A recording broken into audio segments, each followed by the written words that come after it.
Shalom saudara-saudara, kembali kita bersaat teduh. Saat teduh penting buat kita agar kita menjalani hari-hari ini dengan teduh, dengan tenang, dan kita bisa menyisihkan kegelisahan kita karena kita tahu kita berjalan bersama-sama dengan Allah. Saat teduh kita hari ini dari Ayub 26 dan Ayub 27. Biasakan saudara membaca dulu Alkitabnya, baru saudara mendengarkan penjelasan lewat YouTube ini. Ayub 26 sampai Ayub 27. Saudara, ketika kita baca Ayub 26 dan Ayub 27 ini, sebenarnya dua pasal ini merupakan jawaban Ayub kepada Bildad sahabatnya yang terus-menerus memberikan nasihat. Tetapi yang perlu kita tahu, di mata Bildad, penderitaan Ayub itu karena dosanya, karena cemarnya. Ini di mata sahabatnya. Sementara Ayub sendiri mengatakan bukan karena dosa,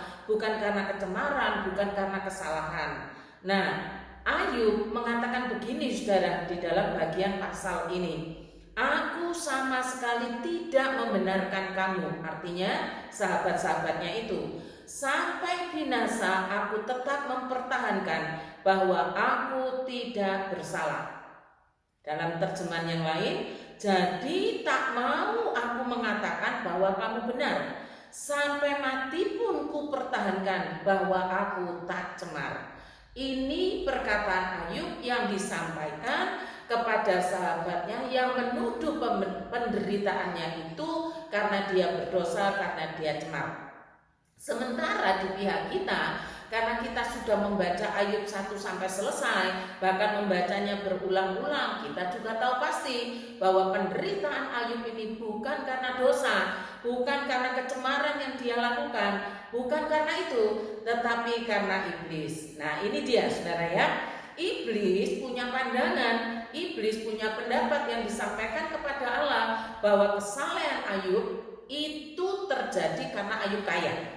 Kesalahan Ayub itu terjadi karena Ayub punya semuanya. Dan iblis mengatakan kalau apa yang dipunyai itu dihabiskan, hilang, maka Ayub tidak saleh lagi. Begitu pendapatnya iblis. Tapi Allah mengatakan tidak. Demikian kata iblis kepada Allah di pasal 1 dan mengatakan begini. Tetapi ulurkanlah tanganmu dan jamahlah segala yang dipunyainya. Ia pasti mengutuki engkau di hadapanmu. Tetapi coba ambil kekayaannya, pastilah ia akan menghujat engkau. Ini pendapatnya iblis. Dan terjadilah Allah memberikan izin kepada iblis dan semua kekayaan Ayub dimusnahkan oleh iblis. Tetapi bukan hanya kekayaannya saja, anak-anaknya, istrinya, anak-anaknya meninggal, istrinya dipakai sebagai alat supaya Ayub menghujat Allah. Jadi bukan cuma kekayaannya saja yang dimusnahkan oleh iblis, tetapi anak-anak dan juga istrinya. Nah, itu kisahnya saudara. Saya yakin saudara dan saya setuju dengan pembelaan Ayub bahwa penderitaannya bukan karena dosanya, penderitaannya bukan karena dia berbuat cemar. Karena kita sudah tahu hal ini, apa sebenarnya yang bisa kita pelajari pada saat kita sendiri berada dalam posisi yang susah, pada saat kita sendiri dalam posisi yang menderita, pada saat kita sendiri atau mungkin sahabat-sahabat kita, keluarga yang kita sayang mengalami penderitaan yang rasanya tidak ada habis-habisnya. Apa yang bisa kita pelajari dari jawaban Ayub ini? Saudara, sebelum kita pelajari pembedahnya dari pasal 26 dan 27 ini, saya mengajak kita sekalian untuk mengulik kembali kisah seorang buta sejak lahir yang disembuhkan oleh Tuhan Yesus. Orang punya kebiasaan sampai hari ini pun selalu cari siapa yang salah, siapa yang benar.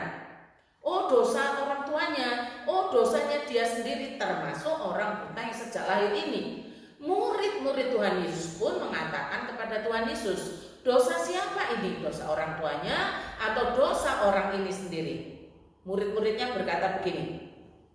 Murid-muridnya bertanya kepadanya, kepada Tuhan Yesus, Rabi, siapakah yang berbuat dosa? Orang ini atau orang tuanya sehingga ia dilahirkan buta? Tetapi saudara, kita harus bersyukur. Jawaban Tuhan begini.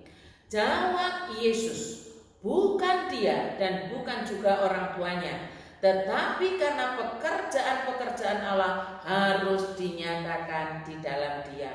Saya sangat bersyukur atas jawaban Tuhan Yesus dan menemukan jawaban Tuhan ini atas persoalan yang dihadapi mungkin tidak banyak orang, mungkin sedikit orang, tetapi menolong kita untuk mengerti bahwa kebutaan orang sejak lahir ini bukan dosa siapa-siapa, tetapi supaya pekerjaan Allah dinyatakan dan Allah dimuliakan.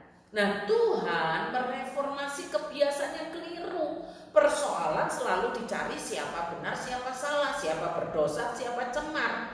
Tuhan tidak mengajarkan demikian. Dengan kisah orang buta ini, saya menjadi mudah untuk memahami mengenai penderitaan Ayub. Di mata Tuhan, di mata Allah, penderitaan Ayub bukan karena dosanya Ayub. Di mata Allah, penderitaan Ayub bukan karena Ayub berbuat cemar. Bukan, saudara.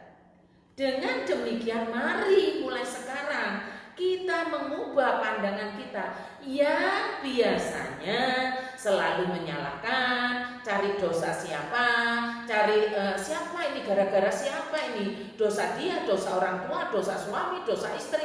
Kita selalu berputar-putar di sana dan tidak akan pernah selesai.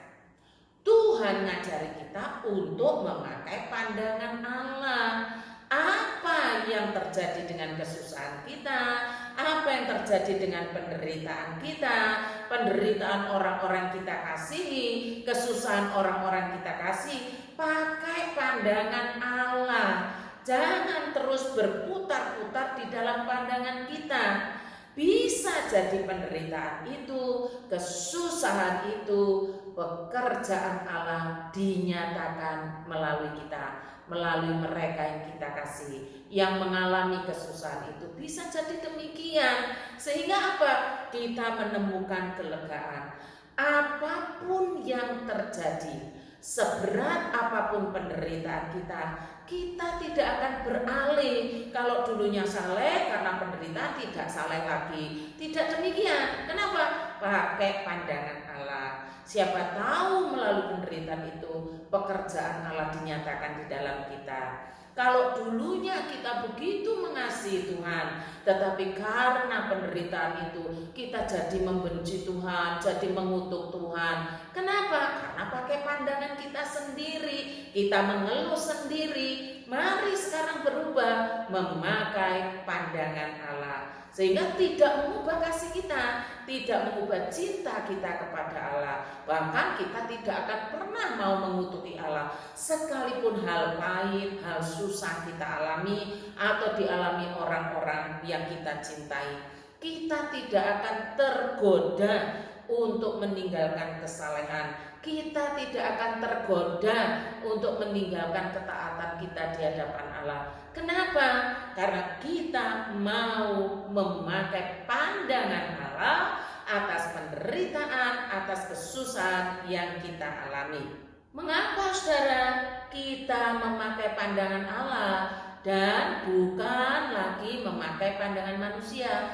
Mengapa? Karena kita mau damai sejahtera, sekalipun kita mengalami kesusahan, sekalipun kita mengalami penderitaan, kita mau tetap damai sejahtera. Tapi kalau kita tidak mau berubah kepada pandangan Allah, sudah menderita, makin berat, makin sengsara, makin susah. Ini bukti perkataan Ayub, dikatakan demikian. Demi Allah yang hidup, yang tidak memberi keadilan kepadaku, dan demi yang maha kuasa yang memedihkan hatiku, selama nafasku masih ada padaku dan roh Allah masih di dalam lubang hidungku, maka bibirku sungguh-sungguh tidak akan mengucapkan kecurangan.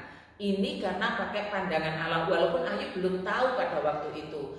Maka bibirku tidak akan mengucapkan kecurangan, dan lidahku tidak akan melahirkan tipu daya. Aku sama sekali tidak membenarkan kamu sampai binasa. Aku tetap mempertahankan bahwa aku tidak bersalah. Kebenaranku kupegang teguh dan tidak kulepaskan. Hatiku tidak mencela sehari pun daripada umurku. Ini rahasianya. Artinya kita teguh, artinya kita terus kuat bersama-sama dengan Allah, karena kita mau pakai cara pandang Allah. Tidak membuat kita akhirnya murtad, tidak membuat kita akhirnya menyangkali Tuhan, apalagi mengutuki, apalagi menjadi benci. Tidak, karena sekarang kita mau pakai cara pandang Allah. Mari sekarang kita belajar jujur, saudara, terhadap apa yang kita alami. Bagaimana sebenarnya ketika kita menghadapi kesusahan itu? Bagaimana sebenarnya ketika kita menghadapi penderitaan itu? Apakah dengan kesusahan kita malah cenderung bertengkar? Apakah dengan adanya penderitaan kita berselisih, berlarut-larut dengan suami, dengan istri, dengan orang tua, dan saling menyalahkan, saling mengumpat, saling memaki, saling merendahkan? Apa itu yang terjadi dalam hidup kita? Mari kita jujur. Kalau itu yang terjadi, berarti kita belum bertobat, karena kita masih pakai cara pandang kita, cara pandang dunia. Cara pandang dunia itu begitu, saling menyalahkan, saling mengumpat, saling merendahkan, saling memaki, dan seterusnya, dan akan saling menyakiti. Tidak ada habis-habisnya dan tidak akan menemukan solusi. Tetapi karena kita mau berpindah kepada cara pandang Allah, oh iya, kesusahanku ini, penderitaanku ini, supaya pekerjaan Allah dinyatakan di dalam diriku, supaya Allah dimuliakan, maka kita tidak akan saling menyalahkan, kita tidak akan saling mengumpat. Cobalah beralih pada cara pandang Allah, bukan cari siapa yang berdosa, bukan cari siapa yang bersalah, tapi bersama-sama mau dipakai oleh Allah untuk menyatakan pekerjaan-pekerjaannya. Oh iya, memang saya dipakai Allah, suami atau istri dipakai Allah, orang tua dipakai Allah. Nah, itu cara pandang Allah yang Tuhan ajarkan kepada kita. Sehingga saudara sudah mengalami penderitaan, tetap mengalami damai sejahtera. Jangan hilang dua-duanya. Kalau saudara bertengkar, saling memaki, sudah susah, tidak ada damai sejahtera, itu berat sekali, double penderitaannya. Tetapi kalau pakai cara pandang Allah, mungkin saja penderitaan masih kita jalani, tapi ada damai sejahtera. Saudara masih bisa tersenyum, saudara masih menemukan aura sukacita, masih. Kenapa? Ada damai sejahtera. Lalu juga contohnya, apakah dengan kesusahan itu, apakah dengan penderitaan itu, kita malah mengutuki Allah, memaki-maki Allah, menyalahkan Allah, bersungut-sungut, seolah-olah hidup ini kok sial terus, nggak ada enaknya seperti orang lain. Kadang-kadang kan kita begitu.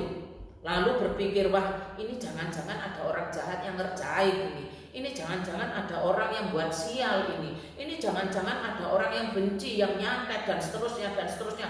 Pikirannya akhirnya aneh-aneh, pikirannya akhirnya kepada yang bukan-bukan. Kenapa demikian? Kenapa kok bisa bersungut-sungut ketika susah menderita? Kenapa kok bisa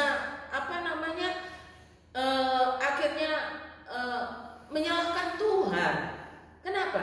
Karena masih pakai cara pandang manusia. Sebenarnya kesusahan itu kayak cermin loh saudara, menunjukkan siapa diri kita. Susah bersungut-sungut, kalau senang baru tertawa. Itu kan sebenarnya bukan orang saleh, orang yang tidak takut Tuhan itu. Senangnya kalau ada, kalau punya, kalau kaya. Kalau susah bersungut-sungut. Orang saleh tidak demikian. Dalam segala keadaan, susah, senang, gagal, berhasil, tetap ada damai sejahtera bersama dengan Tuhan. Nah, itu namanya orang saleh, orang yang takut akan Tuhan. Jangan karena kehilangan materi, karena kehilangan banyak hal, akhirnya bersungut-sungut. Jangan saudara. itu kita berpusat pada diri sendiri. Sedangkan cara pandang Allah itu berpusat kepada Allah. Ayo berubah, pakai cara pandang Allah, dapatkan damai sejahteranya, dapatkan kelegaannya di dalam Dia. Allah tidak pernah membiarkan kita berjalan seorang diri. Nah, mari mulai sekarang kita berubah, kita berbalik, memakai cara pandang Allah ketika kita, orang kita kasihi, sahabat-sahabat kita mengalami kesusahan. Jangan suka menjudge, oh karena dosa, oh karena kesalahan, oh karena pelanggaran, apalagi mengatakan, oh ini karena karma. Tidak, Tuhan tidak mengajarkan demikian. Kiranya Tuhan menolong kita dan kita mau memakai cara pandang Allah untuk melihat segala sesuatu yang Allah izinkan terjadi dalam hidup kita. Tuhan memberkati, kiranya kita beroleh damai sejahteranya. Selamat ulang tahun untuk Christopher Kurnia Tanamas yang saat ini ada di Surabaya, mungkin juga Sidoarjo rumah mama papanya. Selamat ulang tahun untuk Marcelo Wicaksono. Kiranya Allah memberkati saudara-saudara dengan iman yang sehat, makin kuat, makin teguh di dalam memegang firman-Nya. Mari saudara, kita tunduk kepala, kita berdoa. Ya Allah, terima kasih untuk firman-Mu hari ini. Berikan kami anugerah-Mu untuk memilih cara pandang Allah ketika kami dan sahabat-sahabat kami atau keluarga kami mengalami kesusahan. Mohon Roh Kudus membuat kami celik akan keajaiban-keajaiban firman-Mu. Karuniai kami dengan damai sejahtera-Mu, agar kami tidak tergoda untuk meninggalkan diri-Mu, mengutuki Engkau, apalagi meninggalkan firman-Mu. Ampuni kami Tuhan. Berdoa untuk Christopher Kurnia Tanamas dan juga Marcelo Wicaksono yang hari ini berulang tahun. Tuhan, Engkaulah yang memanggil dan memilih mereka, Engkau pula yang menetapkan mereka menjadi milik-Mu. Mohon karunia-Mu agar sejak dini Christopher dan Marcelo lebih memilih kehidupan saleh daripada memilih gemerlapnya dunia ini yang sementara. Terima kasih Tuhan, berkatilah di dalam nama Tuhan Yesus kami berdoa dan memohon. Amin.